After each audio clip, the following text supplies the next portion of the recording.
तो पिछले 2 दिनों से करंट चैप्टर शुरू है। इलेक्ट्रिक करंट के बेसिक बातें हम लोग पढ़ रहे हैं। पिछले 2 क्लास में हम लोग कई सारी बातें सीखे हैं। हालांकि वो सभी बातें क्लास 10 में भी पढ़े जाते हैं, यहाँ भी हम लोग सीखे। अब आज जो बातें बताया जाएगा, आज जो भी आप पढ़ेंगे, ये सब 10 में है भी नहीं भी है, दोनों तरह की बातें, कुछ है कुछ नहीं भी है, जो हम लोग यहाँ सीखेंगे। तो अभी से पहले व्हाट इज करेंट ये पढ़ रहे थे। उसके बाद वह कौन है जो किसी मटेरियल से करंट को पास कराता है, जिसको हम लोग चार्ज कैरियर कहते हैं। Charge carrier material by material अलग अलग होता है। कंडक्टर में इलेक्ट्रॉन होता है, सेमीकंडक्टर में इलेक्ट्रॉन और होल होते हैं, इलेक्ट्रोलाइट्स में कैटायन एंड एनायन होते हैं। इसके बाद किसी मटेरियल से करंट फ्लो कराने के लिए या चार्ज फ्लो कराने के लिए एक बड़े पैमाने पर अरेंजमेंट करना पड़ता है। जैसे तैसे आप चार्ज को फ्लो नहीं करा सकते हैं, एक अरेंजमेंट वहां पर क्रिएट करना पड़ता है। उसी अरेंजमेंट का नाम इलेक्ट्रिक सर्किट है। इलेक्ट्रिक सर्किट को हम लोग डिफाइन करते हैं, the close path on which electric current flows is called electric circuit. और इलेक्ट्रिक सर्किट के मेन पार्ट, एक इलेक्ट्रिक सोर्स रहेगा और दूसरा मटेरियल होगा। अब मटेरियल कंडक्टर रखिए, सेमीकंडक्टर रखिए, इलेक्ट्रोलाइट रखिए, सब की बातें सब पढ़ लेने के बाद हम लोग को यह जानकारी हो गया कि इलेक्ट्रिक करंट का डायरेक्शन हमेशा हाई पोटेंशियल से लो पोटेंशियल होता है, और इलेक्ट्रिक करंट और इलेक्ट्रॉन अपोजिट डायरेक्शन में फ्लो होते हैं। इलेक्ट्रॉन वेस्ट की तरफ जा रहा है तो समझ जाइए करंट ईस्ट की तरफ जा रहा है। ऐसी बातें हम लोग सीखें। अब आज हम लोग करंट का वैल्यू निकालना सीखेंगे। जब इलेक्ट्रिक करंट के वैल्यू हम लोग पढ़ने आते हैं तो यहाँ पर इसे दो तरह से पढ़ा जाता है। एक में एवरेज करंट, दूसरे में इंस्टेंटेनियस करंट। क्लास 11 में भी ऐसा हुआ था। जब हम लोग मोशन पढ़ने आए तो वहां पर स्पीड पढ़े। स्पीड में एक एवरेज स्पीड, दूसरा इंस्टेंटेनियस स्पीड।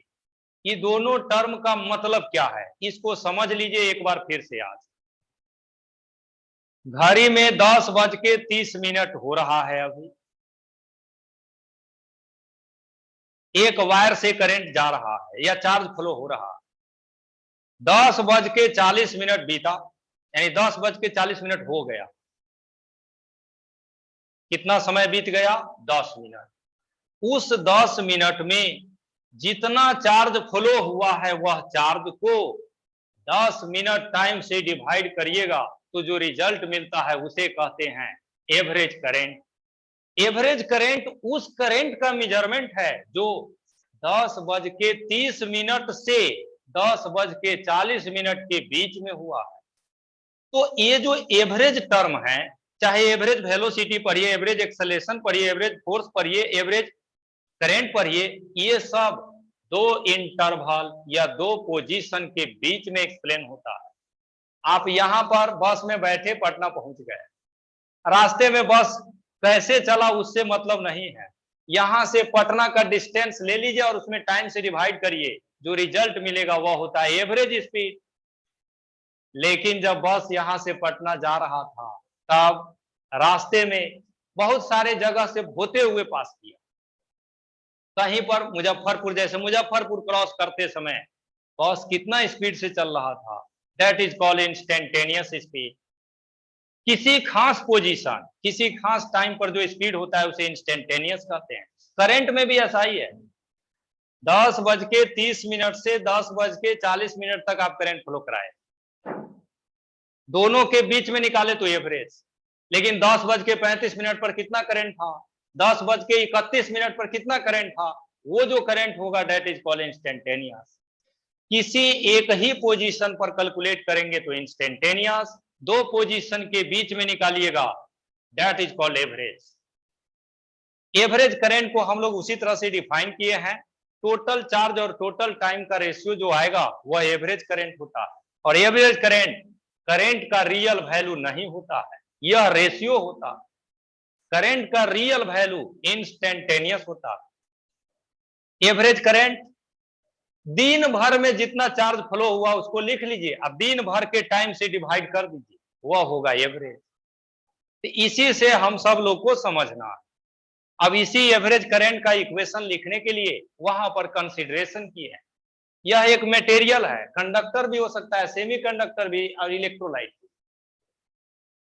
घड़ी में 10:30 था, उस समय हम देखें तो इस कंडक्टर से चार्ज निकल रहा था Q1।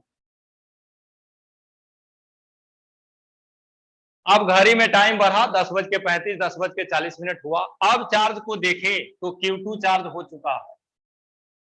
इस दो टाइम के बीच में कितना चार्ज फ्लो हुआ, यहीं पर लिखेंगे टोटल चार्ज।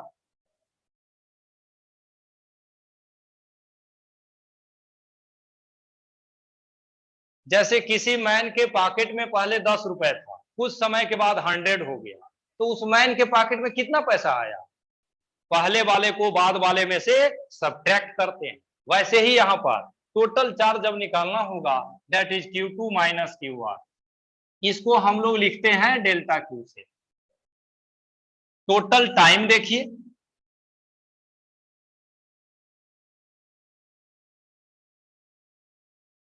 बाद में टाइम T2 है, पहले T1 था, तो टाइम कितना खर्च हुआ, T2 माइनस T1।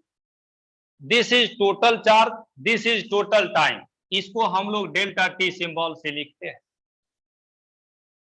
तो एवरेज करंट का इक्वेशन हम लोग इस तरह से लिखेंगे, IAV equals Q2 minus Q1 by T2 minus T1, जो बराबर होगा delta Q by delta T के।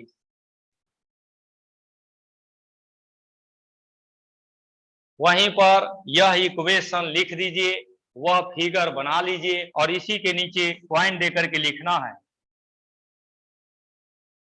मेजरमेंट ऑफ करंट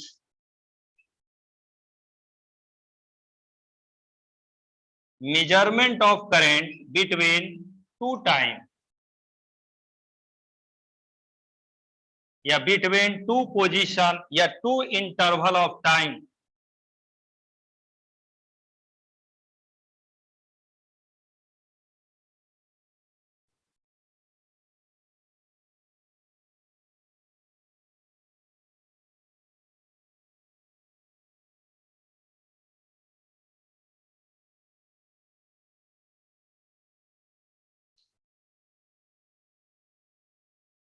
तो एवरेज करंट दो टाइम के बीच में कैलकुलेट होता है।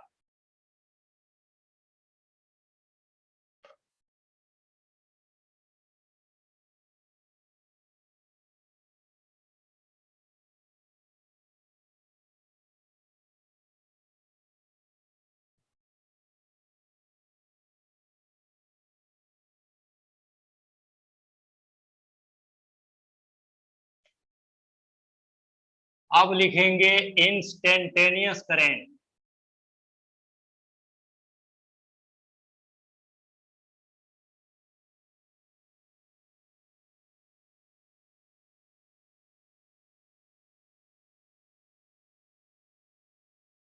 इसमें हम लोग लिखेंगे the value of current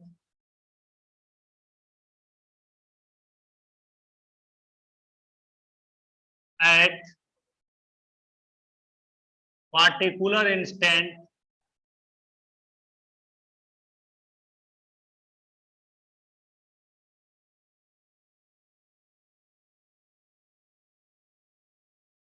is called instantaneous।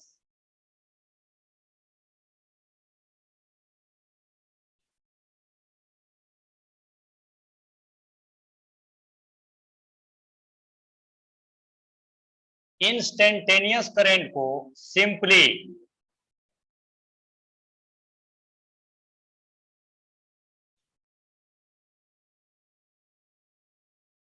Current के नेम से भी जाना जाता है।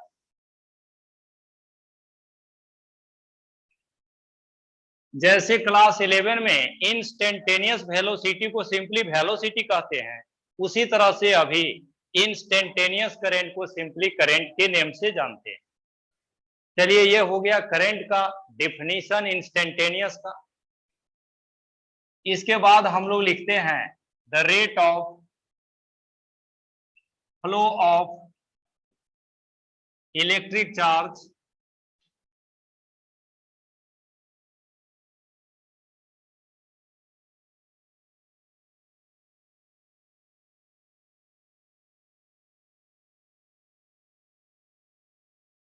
Instantaneous current.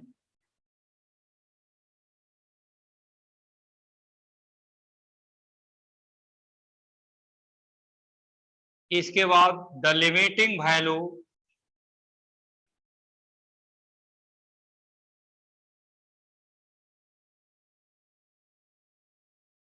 Average current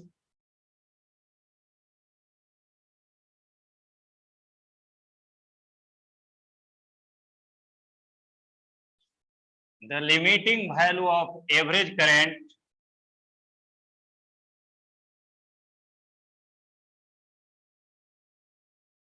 gives instantaneous current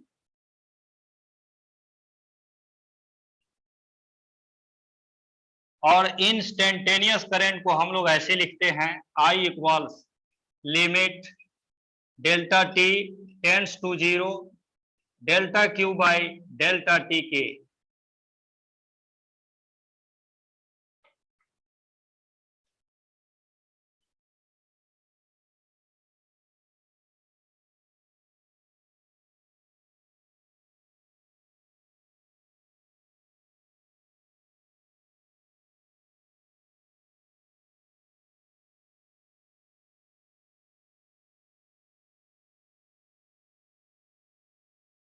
लिख दिए। अब आप लोग को मैथ में लिमिट सब पढ़े होइएगा या पढ़ने ही वाले होइएगा। जब ये सब पढ़िएगा तो आपको इसके बारे में विशेष जानकारी दिया जाएगा। अभी मेरे पास एक ही जानकारी है, ये जो नीचे लिखे हैं डेल्टा टी टेंड्स टू 0, इसका मतलब है टाइम का डिफरेंस 0 नहीं होगा लेकिन 0 के बहुत नजदीक होगा।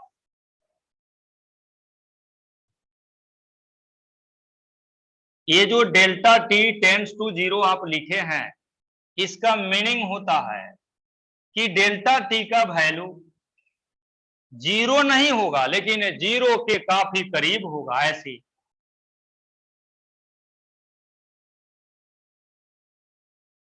मतलब delta T that is differences of time इतना कम हो जाए 0 के करीब, उसी का यह रिप्रेजेंटेशन है।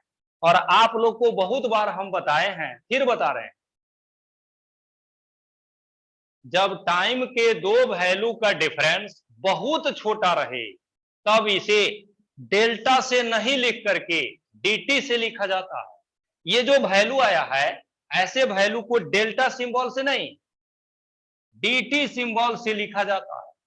किसी भी फिजिकल क्वांटिटी के दो वैल्यू का डिफरेंस बहुत छोटा रहे तो उसे डेल्टा से नहीं डी सिंबल से लिखते हैं।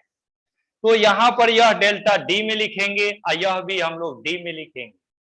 जब ऐसा लिखिएगा तो करंट बराबर हम लोग को यह रिजल्ट मिलता है D Q by D T की। This is called instantaneous current.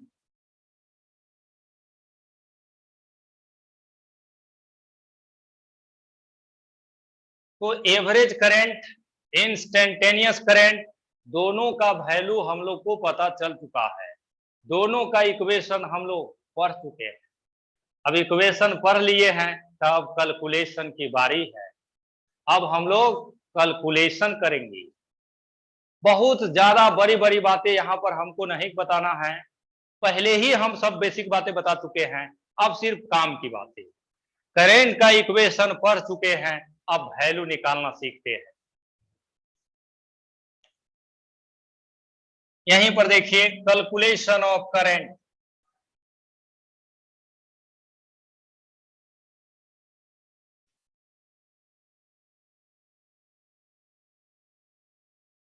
Current का कैलकुलेशन हम लोग को करना है। अब देखिए यहां पर एक क्वेश्चन आ रहा है, पहला number,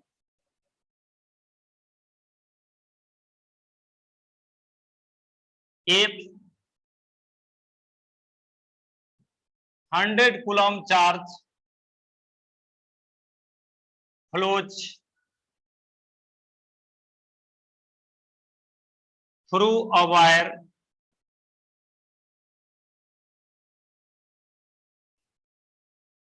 in 10 minutes, then find current flows through it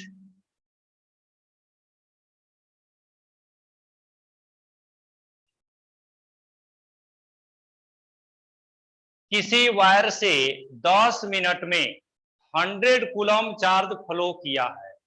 तो क्वेश्चन पूछ रहा है बताइए करंट कितना होगा। इससे आसान क्वेश्चन हो नहीं सकता है, डायरेक्ट सब चीज दिया ही है।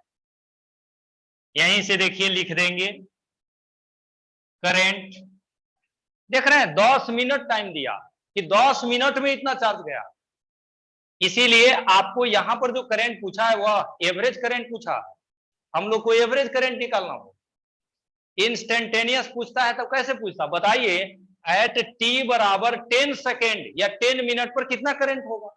यानी किसी खास जगह की बात पूछा जाता, किसी खास टाइम का, वो भी क्वेश्चन हम लोग बनाएंगे थोड़ी देर में। तो यहां पर करंट निकालेंगे delta q by delta T. Charge कितना है 100 कूलम, टाइम कितना लगा है 10 मिनट। मिनट से तो काम चलेगा नहीं, फिजिक्स में क्वेश्चन बनाते हैं तो टाइम हमेशा सेकंड में बदलना पड़ता है, तो इसको सेकंड में बदल दीजिए 10 इंटू 60 सेकेंड। अब इसको सोल्व करना है, यहां से आप सोल्व करिएगा तो यह आ जाएगा 1/6 एम्पियर। इलेक्ट्रिक करंट का ऐसा यूनिट एम्पियर होता है जो हम लोग वहां पर लिखे हैं। अब दूसरा question,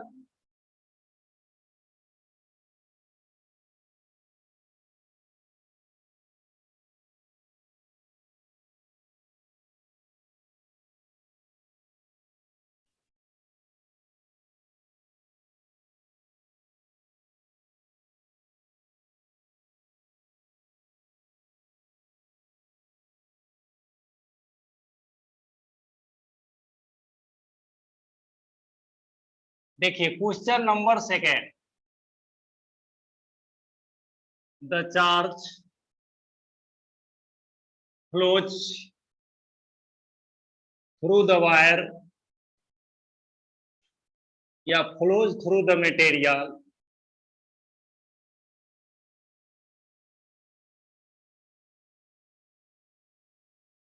is given as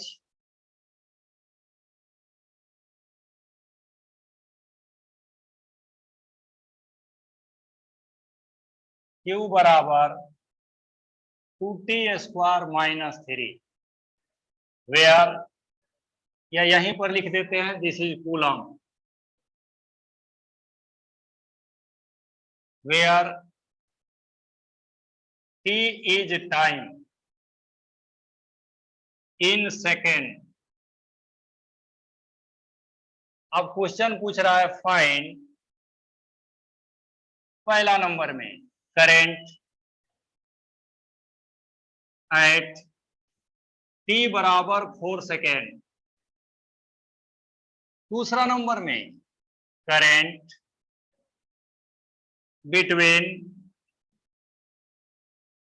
t बराबर 3 सेकेंड टू t बराबर 6 सेकेंड।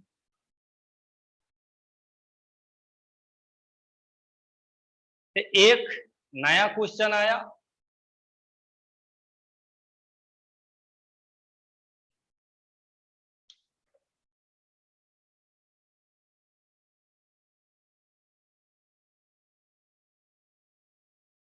अब इस क्वेश्चन में जो पूछा है उसी से स्पष्ट है कि हम लोग को क्या कैलकुलेट करना है। पहला नंबर क्वेश्चन पूछ रहा है कि t इक्वल्स 3 सेकेंड, ये t इक्वल्स 4 सेकेंड पर करंट क्या होगा, किसी खास टाइम का करंट है यार, दैट इज इंस्टेंटेनियस करंट। और दूसरा नंबर में पूछ रहा है 3 से 6 के बीच में कितना करंट होगा। ठीक है, ये चीज यहां पर पूछा जा रहा है। तो दूसरा नंबर में 2 टाइम इंटरवल है, दैट इज एवरेज। पहला नंबर में एक ही टाइम है इंस्टेंटेनियस, निकालते हैं हम लोग।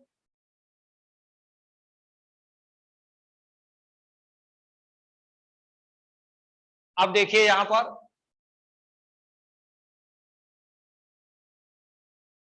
पहला नंबर में तो हम लोग को पता चल गया है कि इंस्टेंटेनियस निकालना है। इंस्टेंटेनियस करंट बराबर हम लोग पढ़े हैं dq बाई dt, यहीं से d बाई dt, और चार्ज का वैल्यू देखिए कितना है 2t स्क्वायर माइनस 3। अब सोल्व कर दीजिए, करंट जब निकालेंगे यहीं से d by dt 2t square minus d by dt और यहां पर 3। कांस्टेंट का डिफरेंशिएशन 0 होता है, और इसका देखिए 2 बाहर आएगा, टी स्क्वायर का 2t, तो 2 इंटू 2t, यहीं से यह हो गया 4t। अब कितना टाइम पर करंट चाहिए 4 सेकेंड पर, at t equals 4 second current I बराबर हो जाएगा 4 into 4 that equal 16 ampere. This is instantaneous current. Instantaneous का वैल्यू हम लोग इस तरह से कैलकुलेट करेंगे। आगे देखिए, हम लोग को एक और क्वेश्चन बनाना है, दूसरा नंबर में एवरेज करंट निकालना है, जिसके बारे में हम लोग पढ़े हुए हैं। एवरेज करंट IAV बराबर Q2 minus Q1 by T2 minus T1 लिख दिए। अब कितना कितना टाइम के बीच निकालना है 3 से 6। पहले टाइम का वैल्यू पुट किया जाता है। आप सब लोग 11 में अगर सीखे हैं तो अच्छी बात है, नहीं सीखे हैं तो आज सीखिए। हम सिखा रहे हैं, ये नहीं कर रहे हैं कि 11 में ऐसा पढ़े थे लिख दिए, ऐसा नहीं कर रहे हैं, हम हर चीज सिखाते जा रहे हैं। अब डिफरेंशिएशन इंटीग्रेशन को सिखाना मुश्किल है, उसका एक लंबा प्रोसेस होता है, तब सीखिएगा, उसका हम डायरेक्ट यूज कर रहे हैं। यहां पर देखिए पहले टाइम का वैल्यू पुट करना है, पुट कर देते हैं। देखिए यहां पर लिखते हैं IAV बराबर, पहले टाइम लिखिए, फाइनल टाइम कितना है 6 माइनस शुरू में टाइम कितना है 3। अब ऊपर में क्या लिखेंगे सो देखिए, यहां पर लिख दीजिए Q6 माइनस Q3। ये जो ऊपर में लिखे हैं इसका मतलब समझ लीजिए, charge at 6 second, charge at 3 second. ऐसे भी इस फॉर्मूला में Q2 जो है T2 टाइम का चार्ज है, Q1 T1 टाइम का चार्ज है। यहां पर आप लिख दिए हैं 6 सेकेंड, तो 6 सेकेंड का चार्ज यह, 3 लिखे हैं तो 3 सेकेंड का चार्ज यह। अब इस दोनों का वैल्यू कैसे निकलेगा इसको देख। क्वेश्चन में दिया है, क्या दिया है, सेंस इलेक्ट्रिक चार्ज Q बराबर 2t स्क्वायर माइनस 3, ये क्वेश्चन में दिया हुआ। अब हम लोग को क्या चाहिए Q6। जब ये ऐसा आप लिखते हैं तो जहां जहां t है वहां वहां 6 लिख देना है। जब लिखिएगा तो 2, यहां पर आ गया 6 का स्क्वायर माइनस 3। आपको यह निकालना है Q3। ये 6 और 3 जो लिखा हुआ है यह टाइम का वैल्यू है। अब इस इक्वेशन में टाइम का वैल्यू अब 3 रख देना है, यह हो जाएगा 2, 3 का स्क्वायर माइनस 3। सोल्व कर लीजिए कितना आता है। सोल्व करेंगे तो यह आएगा 69, और नीचे वाले सोल्व कीजिए तो यह आएगा 15। अब दोनों वैल्यू निकल गया है तो एवरेज करंट निकालने में कोई दिक्कत नहीं है। यहीं से देखिए IAV, Q6 का वैल्यू है 69 माइनस 15 बाई 6 माइनस 3। यहीं से इसको सब्ट्रैक्ट करिए, देखिए कितना आता है 54, और नीचे आ गया 3। This is 18 ampere. तो एवरेज करंट हम लोग 3 से 6 के बीच में निकाले हैं तो 18 एम्पियर आया है। आप सब लोग को मेरी तरफ से यही एडवाइस है कि ऐसे क्वेश्चन सब मिले तो अस्थिर से सोच समझ कर स्टेप उठाइए। ये सब बहुत आसान केस होता है।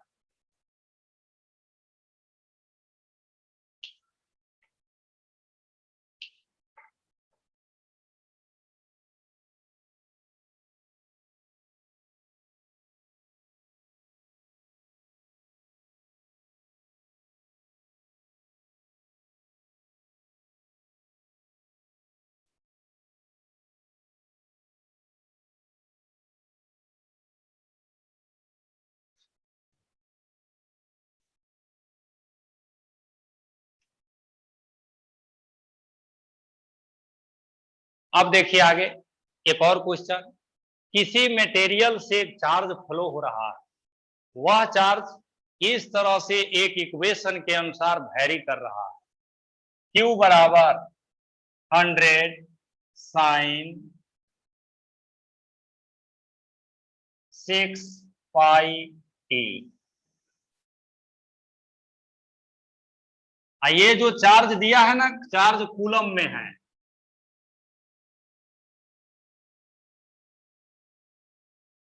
अब देखिए क्वेश्चन पूछ रहा है फाइंड, पहला नंबर में करंट, या एक ही रहने दीजिए, फाइंड करंट एट टी बराबर 1/12 सेकेंड।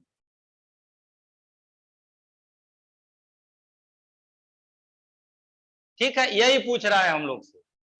दूसरा नंबर में करंट एट टी बराबर 1/24 सेकेंड।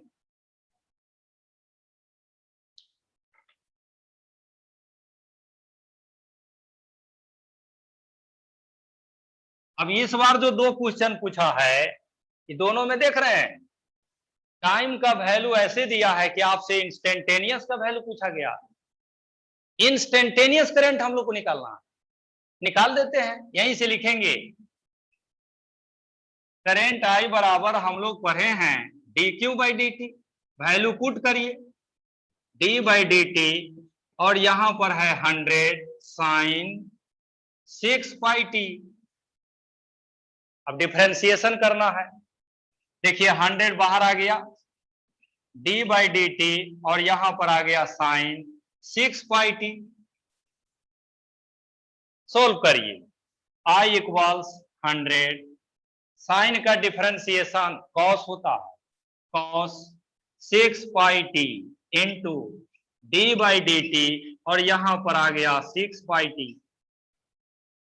इसको जब डिफरेंशिएट करिएगा तो आपको रिजल्ट मिलेगा 6 पाई। एक और बात समझ लीजिए, यहां पर t है और यहां पर t नहीं है, 6 पाई टी है, डिफरेंट फंक्शन है।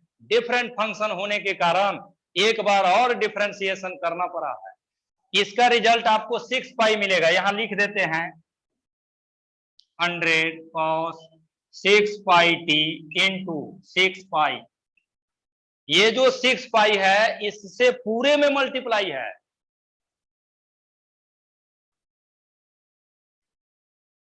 ये नहीं कि एंगुलर में मल्टीप्लाई कर दीजिएगा 36 पाई स्क्वायर लिख देना, ऐसे नहीं, 6 पाई से पूरे में मल्टीप्लाई है।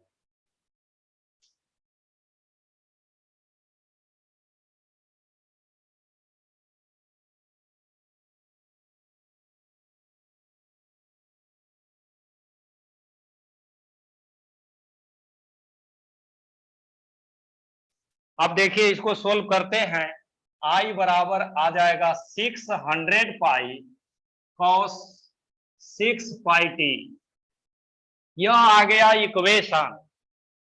अब हम लोग को टाइम दिया है, पुट करिए। पहला नंबर में टी का वैल्यू लेना है 1/12, रख दीजिए। करंट बराबर 600 पाई कॉस 6 पाई, और टाइम लेना है 1/12। यहीं से 600 पाई कॉस, इससे कट करिएगा तो यह आ जाएगा पाई/2। अब कॉस 90 डिग्री जीरो होता है, तो करंट आपका जीरो हो गया। 1/12 सेकेंड पर करंट का वैल्यू 0 होगा। दूसरा नंबर में एट t बराबर 1/24 सेकेंड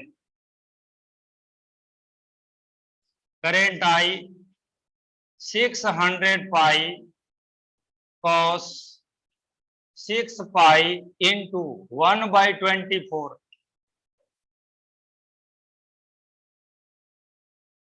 अब यहां से आप देखिएगा तो I इक्वल्स 600 पाई cos, ये आएगा π/4, यहीं से 600 पाई का वैल्यू 3.14 cos 45 डिग्री 1/√2। इसको सोल्व करेंगे हम लोग को करंट का वैल्यू मिलेगा।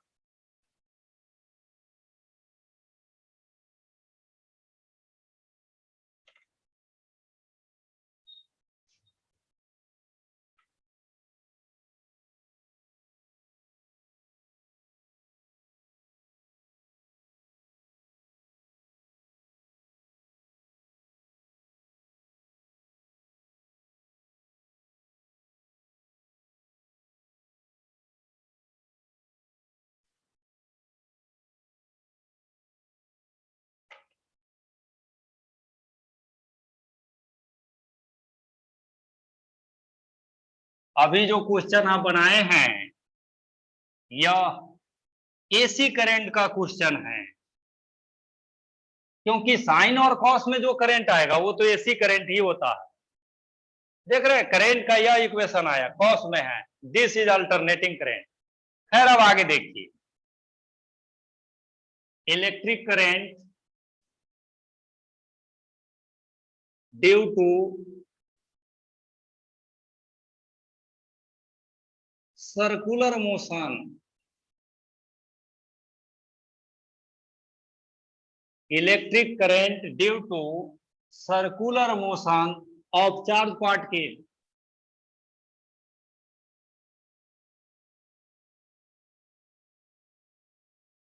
दुनिया का कोई चार्ज पार्टिकल अगर सर्कुलर मोशन करेगा तब वहां करंट का वैल्यू कितना होगा, कैसे कैलकुलेट होगा, ये पढ़ने आ गए। यहीं पर लिखेंगे let a charge particle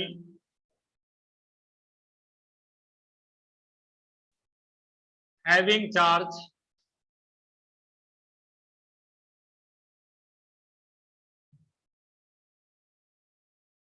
let a charge particle having charge q revolves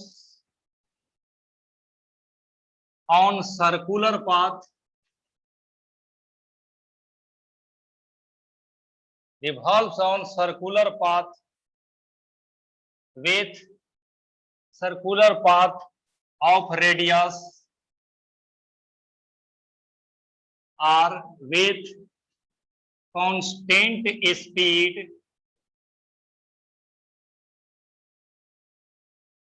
with constant speed v, then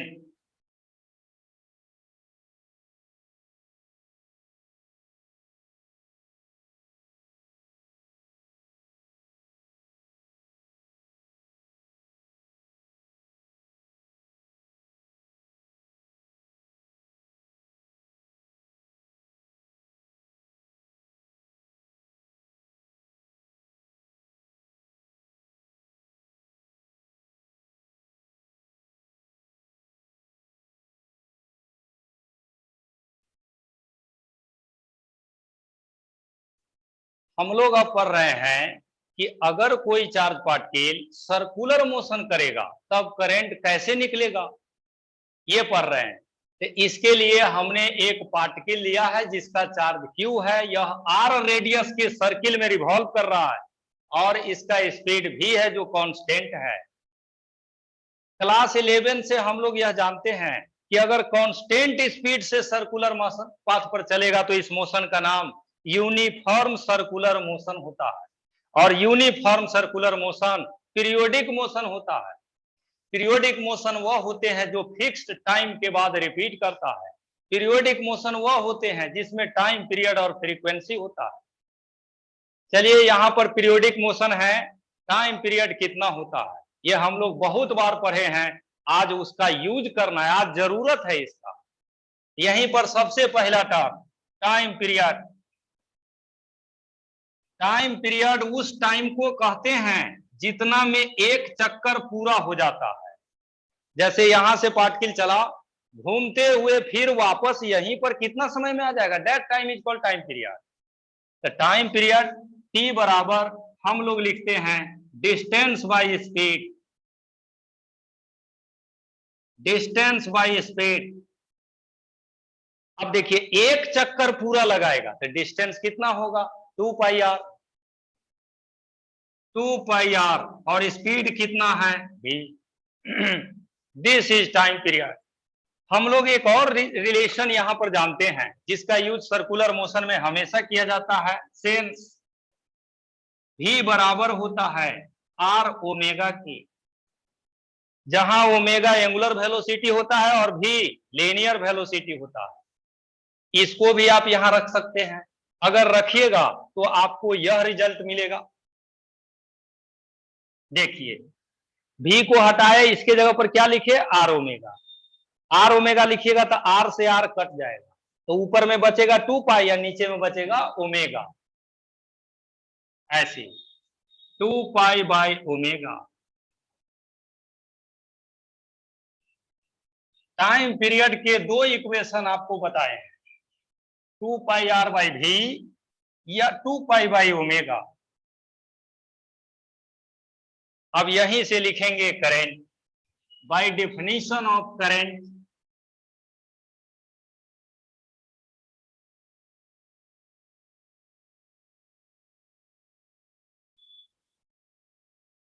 current के डिफिनीशन से हम लोग पढ़ते हैं कि करंट बराबर होता है चार्ज बाई टाइम।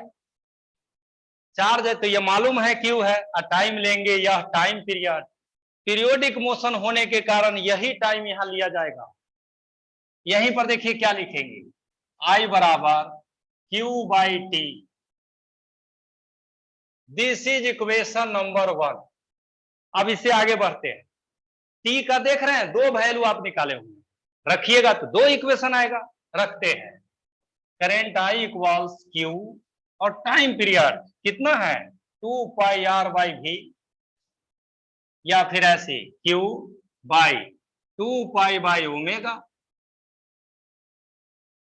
एक बार भी वाला रिलेशन रखे, दूसरे बार में ओमेगा वाला रखे, जब रख दिए तब रिजल्ट देखिए हम लोग को यह मिला है, आई इक्वल्स क्यू इंटू भी।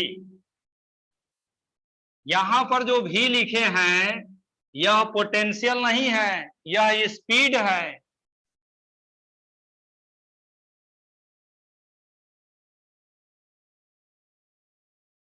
कोई भी चार्ज पार्टिकल सर्कुलर मोशन करेगा तो वहां पर करंट इस तरह से कैलकुलेट किया जाएगा। अगर लीनियर वेलोसिटी दिया है तो इसका यूज करिए, एंगुलर वेलोसिटी दिया है तो इसका यूज करेंगे।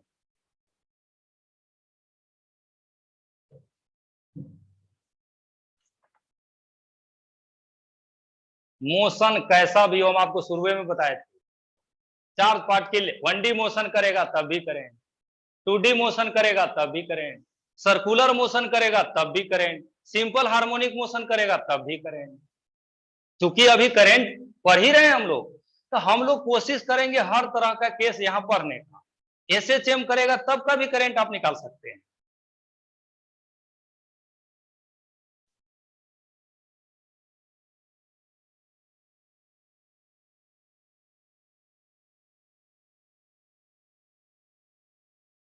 अब देखिए एक नया टर्म को यहां इंट्रोड्यूस करा रहे हैं, बड़ी फेमस है, हर पीरियोडिक मोशन में इसका यूज हम लोग करते हैं, और इसका नाम है फ्रीक्वेंसी। फ्रीक्वेंसी को छोटा एफ से लिखते हैं, यह बराबर होता है 1/t के